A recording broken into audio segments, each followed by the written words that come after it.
करके यहाँ पर लगाया दुर्गा स्थान मंदिर के पास, और सुबह में आकर के लोग लेते थे लाइन लगा करके, जो गिनती गिनते थे कि मेरा इतना हो गया, और आज वो घर बैठे आराम से बैठ रहे हैं। ये उनका देन है। और आज आपको बता दूं कि अब अपने शहर में अगर घूमते हैं और शहर से बाहर जाइएगा तो एक दो नहीं बना, मतलब हाईवे नहीं बना, 6 हाईवे बन गया। और इस हाईवे पर हम लोग देखा करते थे आज से 10 साल पहले, 15 साल पहले जब गए थे दूसरे देश स्टेट में, दूसरे देश में, तो वहां 6 वे देखते थे, 4 वे देखते थे, 8 वे देखते थे। आज हमारे बिहार में 8 वे 6 वे सब लोग हो गया।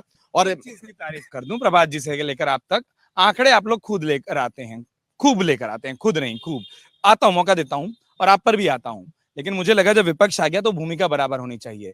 आंकड़ों के साथ बता रहे हैं काम हुआ है, तो जब जमीन पर जनता के बीच में जा रहे हैं तो क्या बात कर रहे हैं? देखिए, सबसे बड़ी बात है कि जो मोदी जी जो हमारे प्रधानमंत्री हैं देश के, आप देखिए 2014 से पहले क्या हमारा देश इस तरह का था? क्या हमारा रंग अलग था? कि हम मुसलमान हैं तो हम हरा हैं, आप हिंदू हैं तो गिरुआ हैं, इस तरह की बात थी क्या देश के अंदर? नहीं थी। 2014 के बाद देखिए जो युवा पीढ़ी है, उसके अंदर, उसके दिल और दिमाग में इस तरह का जहर घोला गया कि आज जो लोग हमारे साथ खाना खाया करते थे, वो लोग हम लोग को देख के भागते हैं। तो ये जो बदलाव आया, तो सही बात है, बदलाव तो आया ही है। ये लोग जो बोलते हैं भाजपा वाले लोग कि देश बदल रहा है, तो देश असल मायने में ऐसे ही बदल रहा है। जो हमारा आपसी भाईचारा था, आपसी एकता था, आपसी मोहब्बत था देश का, उसको उन्होंने तार-तार करके रख दिया। ये हमारा देश बदल रहा है। आप मुद्दे पे तो बात करते नहीं हैं।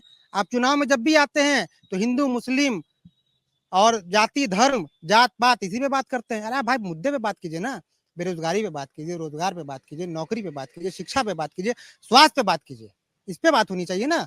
आम आदमी को जो आम जनता है, वो क्या चाहता है? अगर हमारे घर में कोई बीमार होगा तो हम हॉस्पिटल जाएंगे ना, कि हम मंदिर जाएंगे, हम डॉक्टर के पास जाएंगे ना। तो आपने अच्छे स्वास्थ्य की व्यवस्था की। आप कोरोना काल, आपको याद होगा, अभी हमारे भाई बता रहे थे अपनी उपलब्धि गिना रहे थे।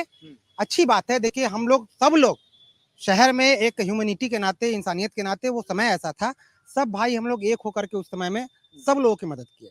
लेकिन आप देश के हालात उस समय देखिए, कितने हमारे मजदूर गरीब फंसे थे बाहर। कोई लाने वाला था? सरकार इनकी थी। क्या आपने व्यवस्था किया? भेड़ बकरियों की तरह लोग पैदल चल चल के बच्चों को कंधे पे लेकर के आ रहे थे। क्या वो सीन इनको याद नहीं है? वो सीन भी याद करेगा देश। छोटी सी चीज बताइए, और ये आप लोगों से सबसे हम पूछते हैं, और बिहार में जहां जहां जाते हैं वहां पूछते हैं, क्या बिहार इतिहास में जीता है कि उन्होंने क्या किया पर हमको वोट दो? वो भी यही याद दिलाते हैं कि उन्होंने क्या किया पर हमको वोट दो। अपने हिस्से का एजेंडा, अपने हिस्से का मुद्दा, वो बात क्या है? देखिए हमारे नेता आदरणीय श्री तेजस्वी प्रसाद यादव जी को जब मौका मिला 17 महीना, तो आपने भी देखा और सारे बिहार के लोगों ने भी देखा कि उन्होंने एक ऐतिहासिक काम किया, नौकरियां बांट करके लाखों में नौकरियां उन्होंने दिया। ठीक है, तो हम तो इस पे चुनाव लड़ रहे हैं, हम तो मुद्दे पे चुनाव लड़ रहे हैं। ठीक है, मैं दोबारा आता हूँ और मेरे को सबके पास दोबारा आना है। वैसे जो आपने बात जहां से शुरू की थी, उस बंटवारे की, छोटा सा सुझाव है साहब, अगर वो यहाँ खड़े हो जाएं तो आप लोग मिलकर एक तिरंगा यहाँ बना देंगे। एक हरा पहना है, एक सफेद पहना है और एक वो रंग है। और जिस आप धर्म की बात कर रहे हैं, लाना नहीं चाह रहा था डिबेट में, लेकिन एक धर्म उनका भी है, जदयू में है, जो वो कह रहे हैं माहौल ऐसा बना हुआ है समाज का, इस गठबंधन में खड़े होकर ऐसा ही लगता है कि वो माहौल है। एक चीज आप पहले बतलाइए, जो विपक्ष के लोग हैं उनको इसके अलावा, जात और धर्म के अलावा कुछ सोचता है? तेजस्वी जी रोजगार की बात करते हैं, कैबिनेट का मालिक कौन होता है? नीतीश कुमार। ये इनका 2 विभाग था, स्वास्थ्य विभाग और पथ विभाग। दोनों विभाग को देख लीजिए, इन्होंने नौकरी कितना दिया। इनके जो शिक्षा मंत्री थे वो ऑफिस नहीं जाते थे और वो अपने घर पे बैठते थे, लेकिन शिक्षा विभाग में सबसे ज्यादा नौकरी मिला। किस विभाग में काम नहीं हुआ? 2005 के बाद जब माननीय मुख्यमंत्री श्री नीतीश कुमार जी ने गद्दी संभाला तो बिहार का राज्य का खजाना खाली था, और उस खाली खजाना को लेके नीतीश कुमार ने बिहार में 19 सालों में जो विकास का काम किया, चाहे किसी भी क्षेत्र में हो, चाहे शिक्षा के क्षेत्र में हो, स्वास्थ्य के क्षेत्र में हो, महिलाओं के उत्थान के क्षेत्र में हो, किस क्षेत्र में नीतीश कुमार ने काम नहीं किया? आप ये बदलाइए, महिलाओं को आरक्षण दिया। आज जो गांव की बच्चियां जो है, क्या वो 7वें के बाद मैट्रिक पास करने जाती थी स्कूल में? हाई स्कूल में एडमिशन भी कराती थी क्या? लेकिन नीतीश कुमार ने प्रोत्साहन राशि उनको दिया और उनको जो है आपको ड्रेस दिया, उसके बाद उनको साइकिल दिया। जब साइकिल दिया तो लड़कियां जाने लगी हाई स्कूल में, उसके बाद मैट्रिक में जो फर्स्ट डिवीजन आने लगी उनको 10,000 रुपया स्टार्ट कराया और फिर 15,000 रुपया दिया। और ग्रेजुएशन की बच्चियां जो आज पास कर रही हैं उनको 50,000 रुपया कर दिया। ये सब डेवलपमेंट इन लोगों को दिखाई नहीं देता। ठीक है, मैं उस पर भी जवाब लेता हूँ। हालांकि मैं जो संयोग की बात करता हूँ वो अपने आप में एक संयोग है। मैं वापस कह रहा हूँ कि अगर ये तस्वीर थोड़ी बड़ी करके दिखाई जाए तो थोड़ा रंग अलग हो रहा है साहब, लेकिन उस राष्ट्रीय ध्वज के कलर में आप भी हैं, वो अशोक चिन्ह का कलर वहां आ जाता है चक्र का, फिर एक सफेद और एक फिर वो है, तो तस्वीर आप ही लोग मिलकर बनाते हैं।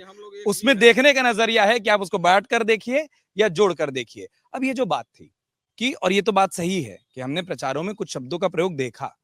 मैं बेगूसराय में भी था, वहां के सांसद साहब से मैंने सीधा सवाल पूछा कि साहब पाकिस्तान और मुसलमान दो शब्दों का जिक्र ना करिए तो भाषण अधूरा रह जाता है क्या? और ये जो आरोप लगा रहे हैं इसलिए बनता है जब मंचों से आपके नेता, बिल्कुल उसी पर आ रहा हूँ, आपके नेता इस तरीके के शब्द बोलते हैं, उसकी जरूरत क्या पड़ जाती है? कौन बोलते हैं?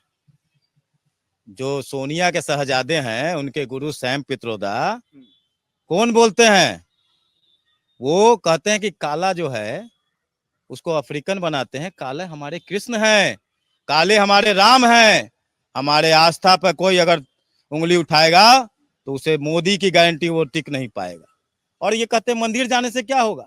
अरे हम तो आस्था में भी विश्वास रखते हैं कि 500 वर्षों के इंतजार, सनातनी विश्व के सनातनियों का इंतजार को भी पूरा किया। और आज देश को, आज अटल जी जब 2004 में देश की अर्थव्यवस्था 11वीं पोजीशन पे छोड़ के गए थे, उसे आज नरेंद्र मोदी जी 10 सालों में तो मनमोहन सिंह जी से कुछ हुआ नहीं। वो क्या थे कि अल्पसंख्यकों को पहला अधिकार मिलना चाहिए। आज कौन देश को बांटने की बात करते हैं? तो जब मोदी जी आए, जब हमें मौका मिला, जब हमें पहली बार मौका मिला तो हमने किसको बनाया राष्ट्रपति? अब्दुल कलाम आजाद को बनाया। जब हमको दूसरी बार मौका मिला तो किसको बनाया? हमने रामनाथ कोविंद को बनाया। और तीसरी बार मौका मिला तो हमने द्रौपदी मुर्मू को बनाया, आदिवासी महिला को बनाया। जो ये इंडी गठबंधन और घमंडिया गठबंधन के लोग एक आदिवासी समाज की महिला को राष्ट्रपति कह के अपमानित करने का काम करते हैं। तो इनके जो गुरु बैठे हुए हैं, जो राजीव गांधी के सलाहकार हुआ करते थे, इंदिरा गांधी के भी सलाहकार हुआ करते थे, सैम पित्रोदा देश को बांटने की बात करते हैं।